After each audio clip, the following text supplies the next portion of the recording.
John, kumusta mo ng magbabalik mo sa PBA? Ay, siyempre, excited kaya medyo ang tagal ko rin nawala, mga 2 years din, kaya medyo nangangapa pa. Pero ganun pa man na nagagampanan pa rin naman yung trabaho kahit pa paano. Ano kondisyon ka ba? Kondisyon naman, kahit pa paano nakakasabay naman. Kasi yun yung una kong tinrabaho bago. Nung nalaman kong okay na yung gab ko, mga 3 months na, nagpa-kondisyon na ako. Saka ko na lang tinrabaho yung PBA nung nalaman ko ano na ako, may gap license. Kaya yung 3 months na yun, nag-focus ako sa condition. Anong asahan namin sa'yo na bagong John Amores na ba?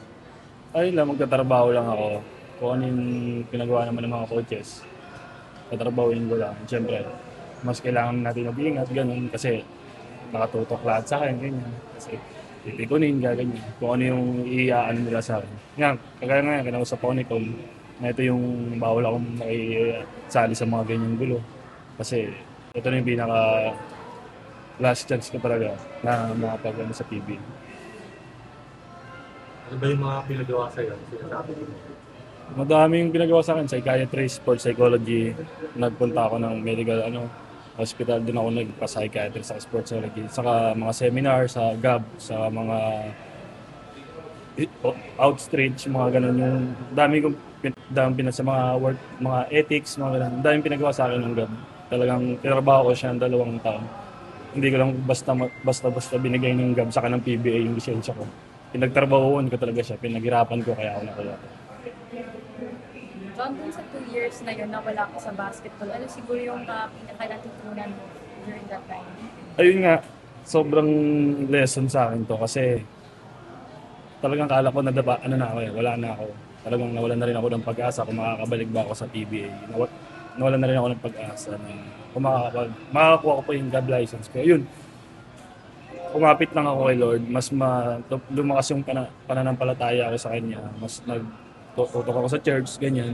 Humingi ako ng guidance sa Kanya kung paano niya ako mag-guide, kung paano. Yung binigyan niya ako lang ng sign kung ano yung yun binigay, ito lang, puti-uti, hindi naman niya biglang binigay sa akin to eh. Mayroon din mga pastor na tumulong sa akin na yun sa pananampalataya ko para mas malapit ako kay Lord.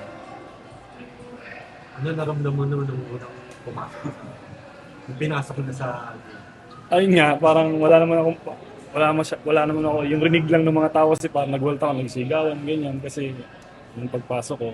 Pero yung pagpasok naman sa court, wala naman na sa akin yung kaba, yung ganyan, kasi sanay na rin naman kasi ako sa haba na rin ng dami ko na rin nilaro, kaya yung kaba sa kayo mga nawala na rin naman sa akin. Ano expectations mo?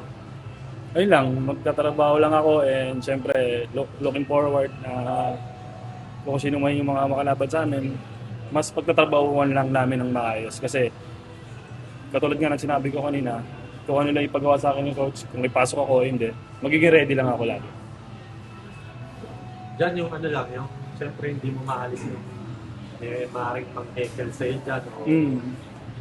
kumbaga kantsawang ba. Yun nga, sabi nga ni Com kanina, yan, bago ako ni-interview, kinausap niya ako na kahit sinong makipag-ano sa'yo dyan, na wag kang papatol. Kasi madami naman nakabantay sa akin. Nandiyan ang GAB, talagang nakatutok sila kung paano ako mag-ano. Kasi every month, every 6 months, magre-report ako sa GAB kung ano yung mga movement na ginagawa ko. So yung mga ano ba, gastos mo lang? Sarili mong gastos Yun ba? yung pinaka mabigat talaga kasi sariling gastos ko eh.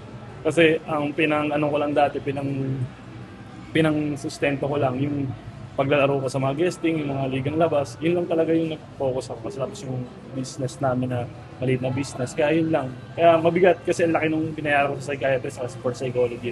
Tapos ng ibang seminar pa. Okay. Thank you.